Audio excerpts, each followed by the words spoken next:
Hello, BookTube. I have a tag for you today, and it's an elaborate tag. It's an original tag made by Michael at Fit to be Read. I'll leave a link to his channel down below. You'll be struck by the fact that he looks like a younger, more handsome, and more muscular version of Scott Bakula, who played Captain Archer on Star Trek Enterprise. And he is a mostly science fiction channel, puts a lot of time and effort into his videos. A lot of it doesn't affect his obvious inherent sincerity at all, but is a visual feast to the work and effort that he puts into his videos. Much appreciated. I don't make videos like that myself, but that doesn't mean I don't appreciate them. The only reason that I ever rail against them, when I do rail against them, is when all of that editing razzmatazz is there in substitution for the fact that the booktuber or the YouTuber is lying to you and is being completely insincere about everything. I don't think Michael has ever been insincere about anything in his life, so I'm going to say kudos to his channel. And the tag is Around the World in 80 Pages book tag, where we travel around the world. And prompt number 1 is your favorite book set in or with reference to Eastern Europe or Asia. And he mentions The Orphan Master's Son by Adam Johnson, which was praised by Sam Sachs at the Wall Street Journal, and it is quite a book. It's quite a novel. And he also mentions Neuromancer, which is an element of Neuromancer's plot that a lot of people forget. And, you know, I don't know how widely Neuromancer is read these days. Outside of science fiction circles, I bet not at all. I bet people don't view it as a gateway novel at all. And that's a shame. It's tremendously good and very eloquent. For me, I want to stretch the Asia here to include the Far East and extol The Tale of Genji, which I dearly, dearly love. It's one of my favorite novels of all time, and I have a feeling that I'm gearing up for a reread. I felt this a month ago when I was remembering certain chapters. Every chapter in Genji is sort of like an artistic brushstroke. Just every chapter is its own beautiful thing on its own. And I was thinking about that months ago and thought, well, maybe it's time to reread Genji from front to back instead of just bits and pieces. It lends itself to cherry-picking chapters. There are whole schools of reading Genji that way. It lends itself that way because the chapters are so gem-perfect on their own. And my first thought, because I'm such a book reviewer, I'm sorry, I'm such a book reviewer, my first thought was, well, is anybody coming out with a new translation in 2022? Like, I can't go back and read the old translations. But I want to recommend here not only Neuromancer, but also Tale of Genji. Then prompt number 2 is a booktuber or booktubers from a country other than your own who you regularly watch. Here, among other worthy booktubers, Michael mentions one who is not worthy. He mentions Jack Edwards, the demon smurf, who has 2 channels. They're hyper-monetized. He has a product line, Jackademic Planner. He will certainly be writing lots of books for his whole life that will be studiously, scientifically, content-free. And he will be judging literary prizes. This is the same thing, the same complaint I have about he is cute. Jack Edwards is cute. I do not deny that. But I have the same complaints against him that I made the other day in my video about Ali Abdaal, which is that the reason that his videos, his content-free, utterly brainless, jabbering videos bother me is because he's going to be taken seriously on the wrong metrics and put in places where he can judge literary awards, where he can affect things. He's going to be in publishing. He's going to be a grand old man of letters. That is just infuriating. It's just infuriating. I don't advise you to watch Jack Edwards' videos on either of his channels, one of which is inevitably called Jack in the Books. But if you decide to do that, watch 2 of his videos. Just a thought experiment here. Watch 2 of his videos, any 2, doesn't matter which 2. Watch them all the way to the end, and then ask yourself one simple question. Can you actually imagine the person in those videos sitting down and reading a book? Not reading a page of a book and then picking up his phone to scroll for an hour. That I'm sure you can imagine. But can you imagine the person in those 2 videos that you watch not doing that? Can you imagine that person picking up a book, sitting down and reading it in silence, alone, without spasming, without moving around, without talking with friends, without gossiping about anybody? Can you picture it in your wildest imagination? And I would argue, simple point here, that if you can't and your imagination is pretty good, probably that means it's impossible. So I want to anti-recommend in order to counteract Michael's recommendation. But I do have a candidate of my own for a booktuber who lives and films in a place not my own, and that's Juan at Just Juan Reader. Wonderful channel. And he's right there in beautiful Mexico City, a long way away from Boston. Then prompt number 3 is a book you DNF'd before 80 pages. And here Michael broke my heart a little because he mentions The Art of Fielding by Chad Harbach, for which Chad Harbach was given, I think, $175 billion, and also Antigua, the country of Antigua. I think that was his deal for his debut novel, which is why we haven't heard from him since. It's become the rage in publishing circles to outdo each other in nation-bankrupting amount of money for people on their debut. It's like, oh, you bid this much? Well, I'll bid this much. Well, you bid that much? Well, I'll bid this much. It's very lucky for the author if they become the object of that kind of insanity. Not so good for the Republic of Letters, because in my opinion it means we'll get virtually nothing from them for the rest of their life. Why would you need to? Chad Harbach could not possibly spend all of the money that he got from the advance for his first novel in a lifetime of licentiousness, and I'm betting he's not all that licentious. But this is a story, I've mentioned it on this channel before. The Art of Fielding is actually very, very good. I don't know why Michael would bail on it. I'm trying to think. I mean, he mentions before 80 pages. I'm trying to think. The first 80 pages are slam bang. No pun intended. It's about a baseball player. They're fantastic. I don't know what in that would induce him to stop reading.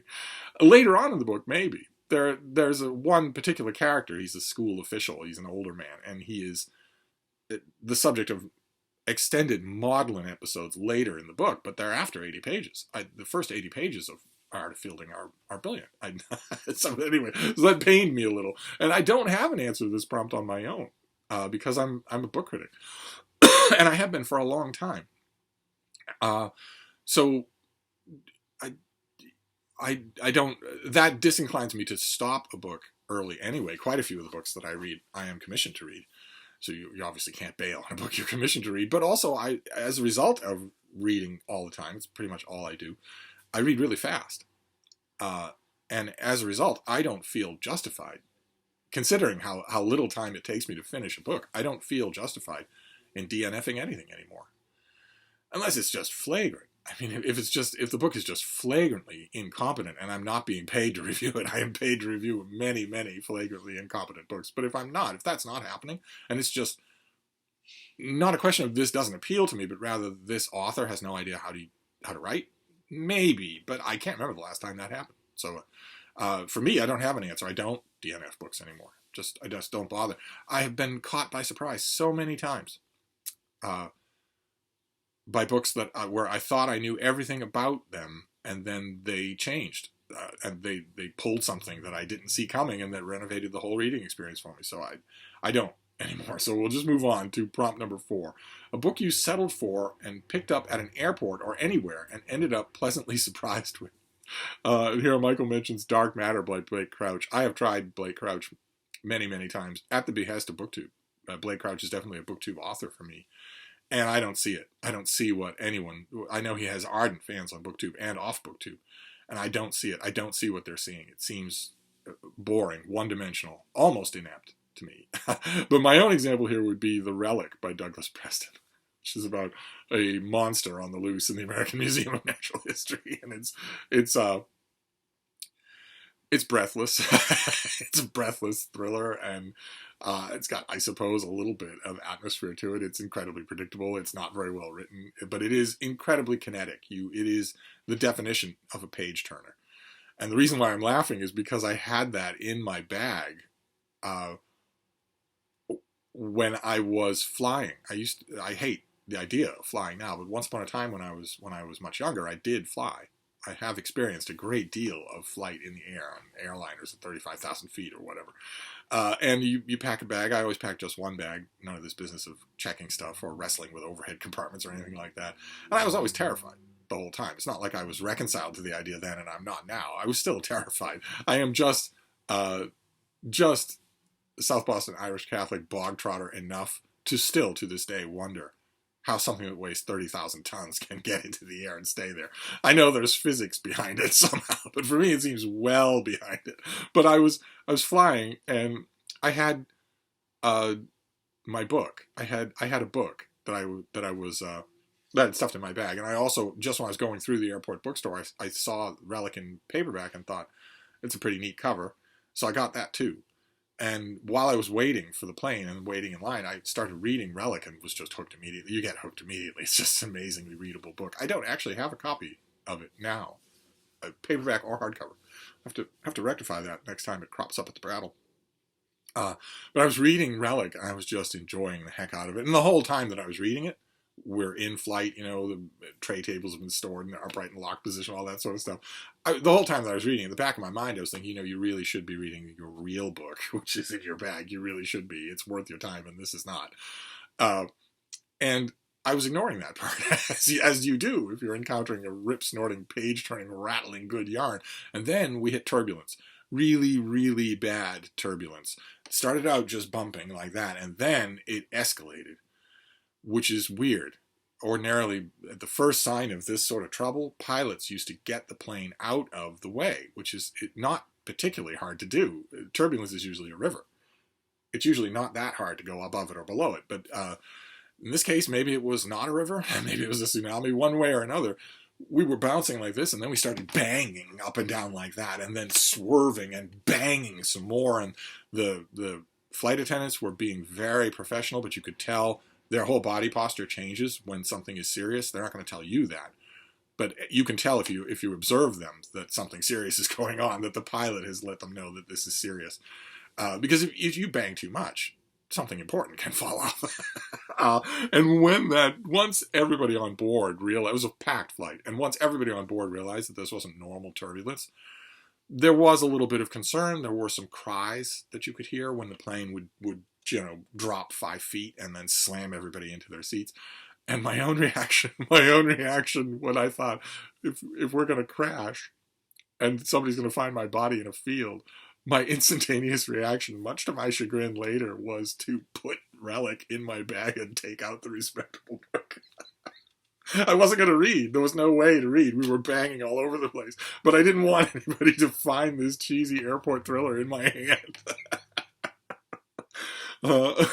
We lived, by the way.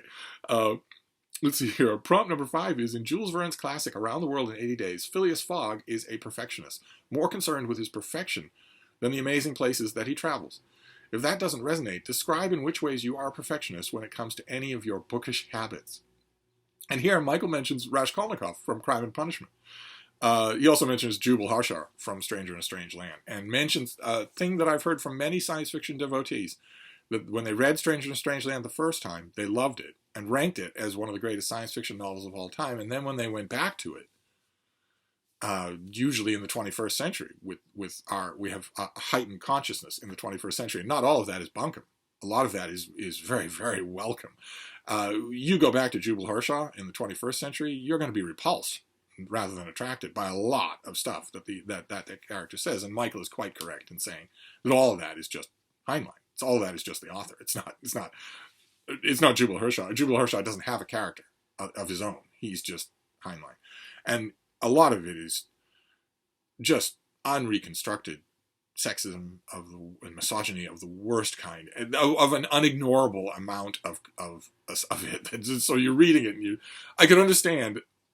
I myself don't think that it's repulsive, but I don't think that element in the book actually makes the book less. It's repulsive, but the book is still a gigantic masterpiece. I've struggled with this myself because I make a top science fiction fantasy list of my own. I've been doing it for years.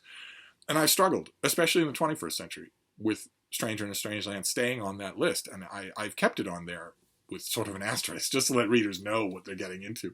But when it was odd to me, when Michael mentions Crime and Punishment, he mentions Raskolnikov, who is the main character of Crime and Punishment. He is sick, and just physically and psychologically. He eventually screws up his courage to kill someone. But he's a basket case the whole length of the novel. And I was trying to think, why would Raskolnikov come to mind in the context of Crime and Punishment, in the context of this prompt? There's nothing perfectionist about Raskolnikov. When he goes on and on about how he may very well be a superior kind of human being to whom laws and morals don't apply, you're supposed to be laughing at him. He's a pathetic figure. He's got drool on his shirt. He's got food on his pants, food stains on his pants. Whereas right there in Crime and Punishment, you have Porfi Petrovich, who eventually ends up hounding and persecuting. He's a member of the police, and he eventually ends up hounding and persecuting Raskolnikov, but he is far more of a perfectionist than Raskolnikov. I don't know why Raskolnikov came to Michael's mind. I'd be curious to know that. But when it comes to my own answer here, I'm not much of a perfectionist. but when it comes to book reviewing, I don't know that I'm a perfectionist, because you never get everything right. No matter how long you've been doing it, you're going to make some dumb boner of a mistake. Guaranteed. In the course of a year or two, you'll be guaranteed to mislocate a house, to misremember a character, something like that. So I know that can't be avoided. I know that kind of perfection really can't happen after Virginia Woolf. But nevertheless, when it comes to book reviewing, I wouldn't say, maybe not a complete perfectionist, but partially one. I like book reviewers. Well, I like to read book reviews by people who know what they're doing, which is not just a matter of getting the facts right and getting locations right and all of that and balancing your review. I want to make sure I know what you're talking about. I want to make sure that you have allowed me to know what you're talking about. I shouldn't be groping for that. But not just that. Also readability, which is the element that most book reviewers forget. Not just forget. They admit it completely. They don't believe that book reviewing is a real kind of writing. It is. And I have fairly high standards for that. I pass over in silence the reviewers who don't do that, but I have fairly high standards. I don't know if they're perfectionist standards, but that's the closest I can come to this prompt. Let's see here. Prompt number 6 is your favorite books set in or references or linked to Africa. And here, being a science fiction channel, Michael mentions Nnedi Okorafor's Lagoon, novel that is... I read Lagoon and reviewed it. I do not see... This is not the only Okorafor reference that Michael's going to make in this video. I don't see the appeal of this author. I mean, I see the appeal in one sense, in the blue checkmark ideologue sense of the 21st century, in that, you know, you've got an African author who's writing African science fiction in which does not revolve around Quantico. It does not revolve around white people. It does not revolve around the West.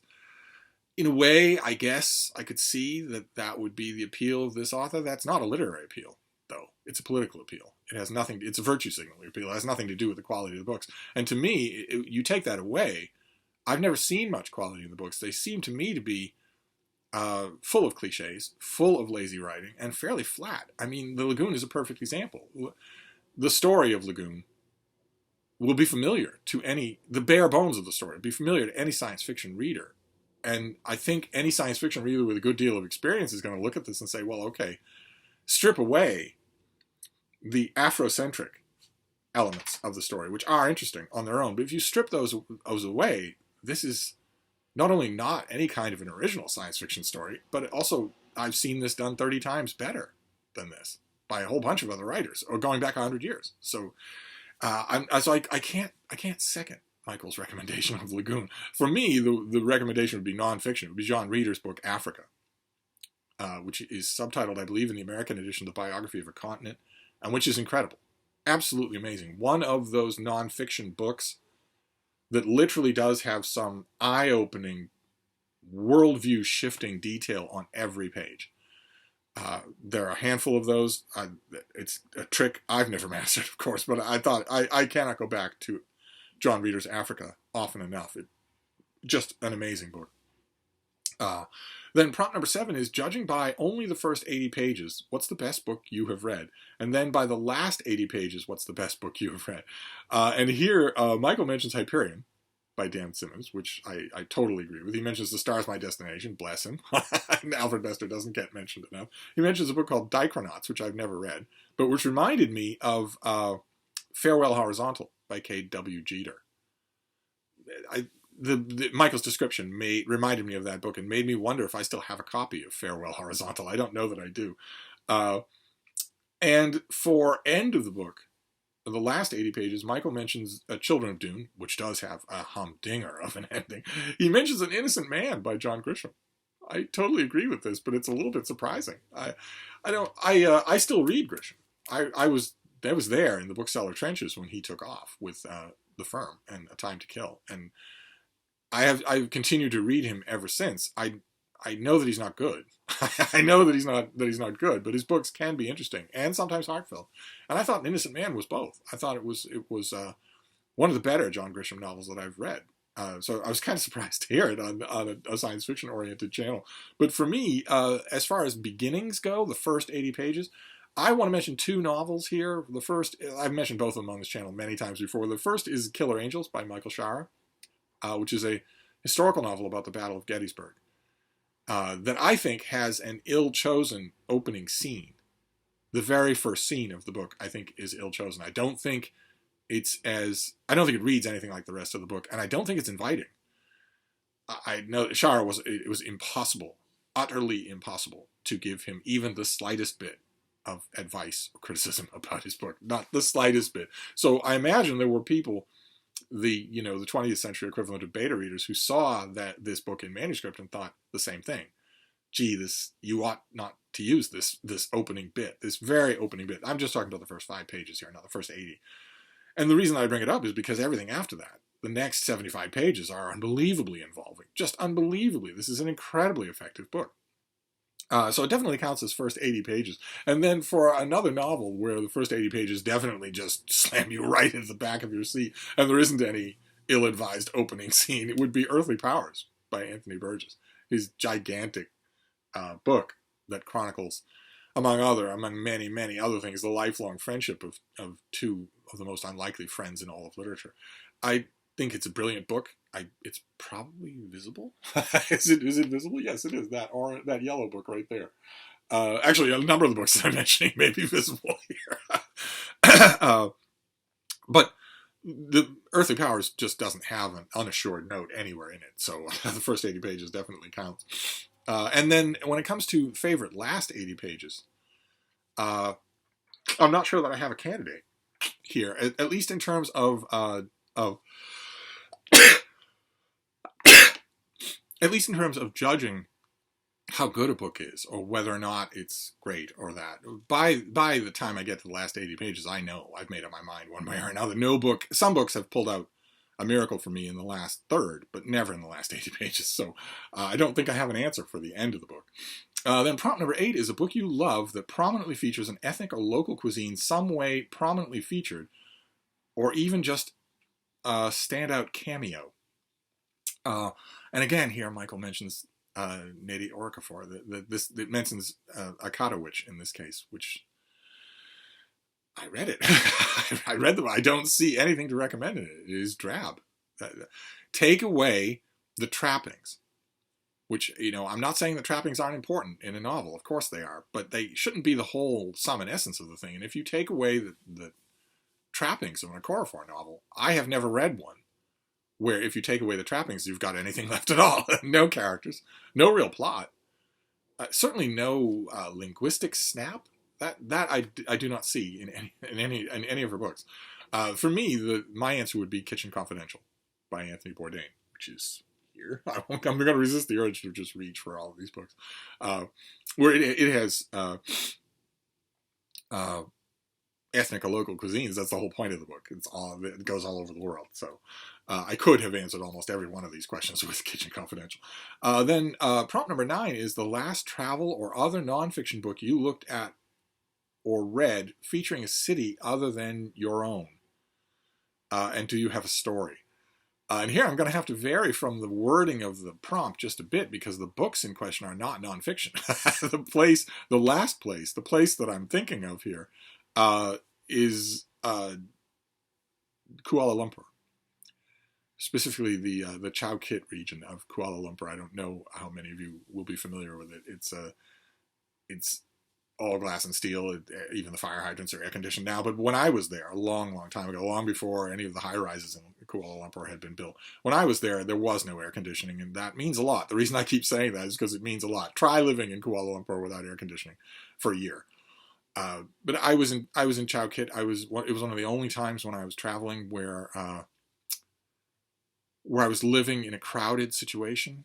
Well, I usually intentionally chose not to do that. I had enough money to avoid doing that, but I knew one of the people whose family was a host for me out in the countryside, and he lived in Chowkit, and invited me. Said, why don't you and your dogs come and live with us for a while? There's plenty of room. And I did. I didn't like the sound of that us, but I did, and it was a crowded place, a just raucously crowded place. I loved it. I ended up liking it quite a bit. It was a little bit of a tense 2 or 3 days. My first priority was, well, I'm not going to be here all the time. How trustworthy are these people around my dogs? If I were to leave the dogs here and go out on my own, how trustworthy? There was never a time when it was only me in that place. It was a big rambling apartment. There was never a time when it was only us, me and the dogs. There was always somebody else there, and it wasn't always my friend.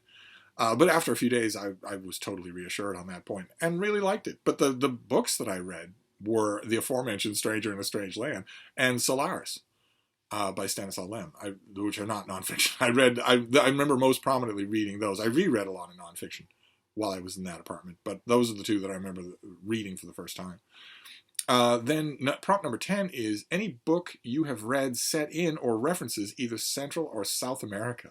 And here, bless him, Michael mentions Green Brain by Frank Herbert. He's right in saying that, especially now in this year of Dune, no one even remembers that Frank Herbert ever wrote anything other than Dune, but he did, and Green Brain is very interesting. It's a very interesting novel. For me, I'm going to go nonfiction again. I'm going to mention Maria Rana's book on Simón Bolívar.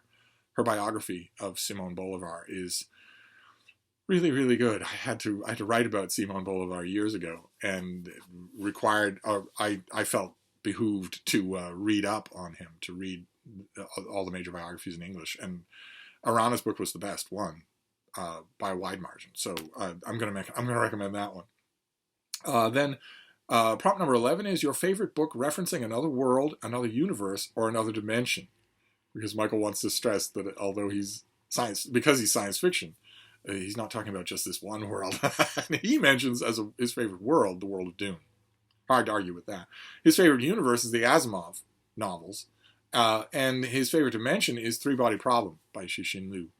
And for me, my world, I think, I would probably have said Dune if he hadn't said it, but my world would probably be Viraconium, the Pastel City, in the Viraconium novels and short stories of M. John Harrison, which Viraconium is an incredible place, just incredible.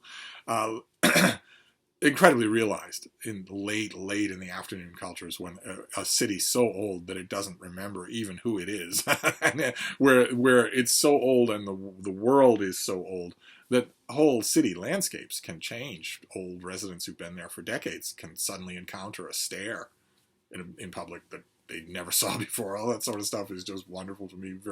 I wish, in my heart of hearts, I wish that, M. John Harrison is still alive, he still writes, and a lot of his later novels have been very, very good.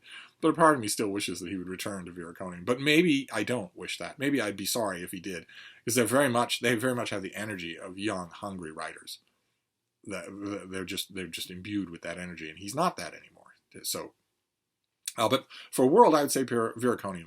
Then for universe, we'd switch back to nonfiction. DK, Dorian Kindersley, the great publisher of oversized illustrated books, does a book called Universe that is eye-poppingly beautiful, just incredible, about everything that's known about the universe. It's amazing. You could easily have a whole shelf of Dorian Kindersley books, of DK books, and never exhaust them, never run to the end of them. And the universe book stands out even among that backlist. And then for dimension, I'm going to mention George Musser's book, Spooky Action at a Distance, which I mentioned on this channel before. It's about the quantum world, which may very well be a manifestation of a sort of railway junction between infinite numbers of dimensions. You never know. Certainly alternate dimensions necessarily comes up a lot in a book when you're reading about quantum mechanics. So I'm going to mention a three-body problem. If it was good enough for me, it might be of use to you. I don't have much in the way of scientific preparation at all, and Musser seems to know that. He seems to be writing for that audience. Then prompt number 12 is in Rita Goldman-Gelman's Tales of a Female Nomad. Rita left an elegant life in L.A. to follow her dream of connecting with people in cultures all over the world. Your dream, to read in a dream location, real or fictional. And here, Michael mentions Playa del Sol. in El Salvador. He mentions wanting to go there and read the Count of Monte Cristo on one of the many islands that fill the waters of that area, so off the coast. I've been to those islands. Many of them, many of them, many of them are perfectly suitable. They're small and they're temporary and they're at sea level, so it'd be lunatic to build anything on them.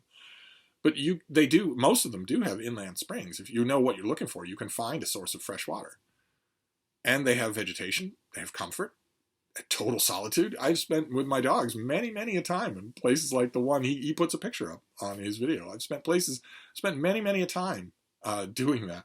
But for me, the dream location would be another island, but this one off Venice, the island of Sant'Erasmo, which is believe it or not, I know it's not what you think of when you think of Venice, but it's a farming location. And I spent a great deal of time there, and that's how I know what my dream location would be. Years and years and years ago, a long time ago, I spent a wonderful interval of time on Sant'Erasmo in the sort of improvised guest house of my host, who didn't want my dogs tracking into the main house. And I was the reason that I'm remembering it is because just the other day, Tom from Tom LA Books, who's leading all of BookTube through Dante's Divine Comedy, came over here to Hyde Cottage. It was wonderful. It was a wonderful visit. And we talked about Italian literature, and that was wonderful. And one of the names that came up was Leopardi, Giacomo Leopardi, and is the Conti of Leopardi. And that reminded me. Another thing that came up in another tag was Zibaldoni. Gigantic work, an endless work of total graphomanic insanity. And I was reading Leopardi in those guest rooms on the island of Sant'Erasmo a long time ago with dogs who are long gone. And I was remembering that. It might be nice. I wonder if it wouldn't be nice to go back there with Frida and revisit not only Leopardi, but Foscolo, or even Dante himself. That would be a dream scenario. And I noticed that the light, once again, my natural enemy here, the light, which seems to follow me all around, is catching up to me. But fortunately, we're at the end of the tag. At the end of the tag has challenges. Challenge number 1 is tag a channel that has 80 or fewer subscribers. And here I want to tag Bandy's Books. I'll leave a link to her channel down below. I like the way she talks about books. I want you cynics out there to abandon the idea that I am recommending her for her dog.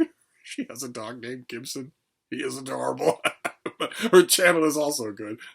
Then challenge number 2 is tag a channel you like that has reviewed any of Jules Verne's novels or any of the novels that you mentioned in this tag. I don't know about reviewing, but in terms of mentioning, well, there's Mark at Richardson Reads, who's read, I think, everything that I've mentioned. I know that the other day I seemed to cancel Mark's channel. I prematurely offered an encomium saying, well, he's just on a break. We all need these breaks. He wasn't on a break. So I was accidentally trying to cancel him. I had joined cancel culture. And he has since made more of his miraculous small-town Vermont book haul since then without caring that he was canceled by a genuine, certified, sexy YouTube influencer. So I'll recommend Mark's channel. And then tag number 3 is tag 8 channels you watched the most in the last 80 days. And I can't really do this because most of those channels are not BookTube channels, but I want to tag channels that I have been watching. Mark at Book Time with Elvis, Shelley Swearingen, Working Man Reads, Jack at Rambling Raconteur, and a channel that's new to me called Books at the Bottom of the Stairs that I bet you will love. I'll tag all of those because I've been watching those, but I watch you all. So anyway, that is the Around the World in 80 Days book tag. Wonderful, complex thing. Of course, now that I've done it, the open question is, what will I do on Tag Tuesday? I'll think of something. Anyway, I'm going to wrap this up before I completely disappear into the sunlight. But I'll be back. Thank you, BookTube.